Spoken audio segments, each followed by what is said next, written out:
Il est cubique, titanesque, froid. Il est doté de chenilles qui écrasent tout.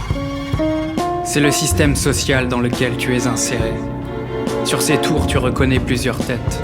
Il y a celles de tes professeurs, de tes chefs hiérarchiques, des policiers, des militaires, des prêtres, des politiciens, des fonctionnaires, des médecins. Qui sont censés toujours te dire si tu as agi bien ou mal, et le comportement que tu dois adopter pour rester dans le troupeau. C'est le système. Contre lui, ton épée ne peut rien. Quand tu le frappes, le système te bombarde de feuilles. Carnet de notes, PV, formulaire de sécurité sociale à compléter si tu veux être remboursé, feuille d'impôt majorée pour cause de retard de paiement, formulaire de licenciement, déclaration de fin de droit au chômage, quittance de loyer, charges locatives, électricité. Téléphone, eau, impôts locaux, impôts fonciers, redevances, avis de saisie d'huissier, menaces de fichage à la Banque de France, convocation pour éclaircir ta situation familiale, réclamation de fiches d'état civil datées de moins de 2 mois. Le système est trop grand, trop lourd, trop ancien, trop complexe. Derrière lui, tous les assujettis au système avancent, enchaînés. Ils remplissent hâtivement au stylo des formulaires. Certains sont affolés car la date limite est dépassée. D'autres paniquent car il leur manque un papier officiel. Certains essaient, quand c'est trop inconfortable, de se dégager un peu le cou. Le système approche. Il tend vers toi un collier de fer qui va te relier à la chaîne de tous ceux qui sont déjà ses prisonniers. Il avance en sachant que tout va se passer automatiquement. Et que tu n'as aucun choix, ni aucun moyen de l'éviter. Tu me demandes que faire. Je te réponds que, contre le système, il faut faire la révolution. La quoi ? La révolution. Tu noues alors un ruban rouge sur ton front. Tu saisis le premier drapeau qui traîne et tu le brandis en criant « Mort au système !» Je crains que tu ne te trompes.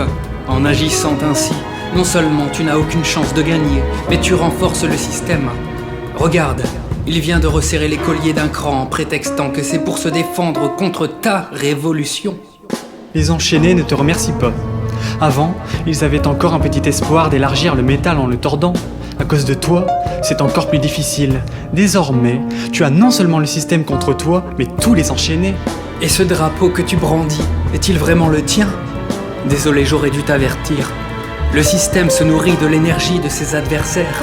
Parfois, ils fabriquent leurs drapeaux, puis les leur tend. Et tu t'es fait piéger. Ne t'inquiète pas, tu n'es pas le premier. Alors que faire ? Se soumettre ? Non. Tu es ici pour apprendre à vaincre et non pour te résigner.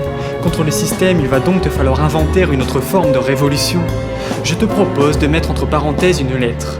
Au lieu de faire la révolution des autres, fais ta évolution personnelle. Plutôt que de vouloir que les autres soient parfaits, évolue toi-même. Cherche, explore, invente. Les inventeurs, voilà les vrais rebelles. Ton cerveau est le seul territoire à conquérir. Pose ton épée.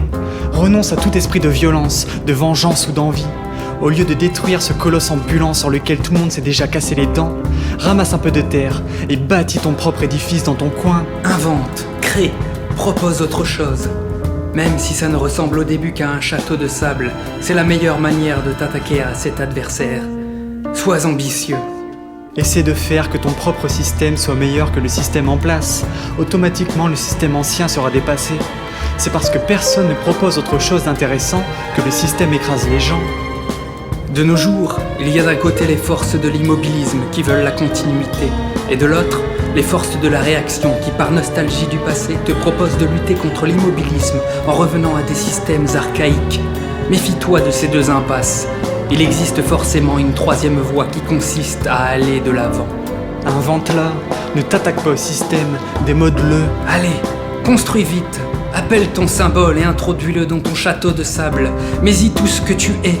Tes couleurs, tes musiques, les images de tes rêves. Regarde. Non seulement le système commence à se lézarder, mais c'est lui qui vient examiner ton travail. Le système t'encourage à continuer. C'est ça qui est incroyable.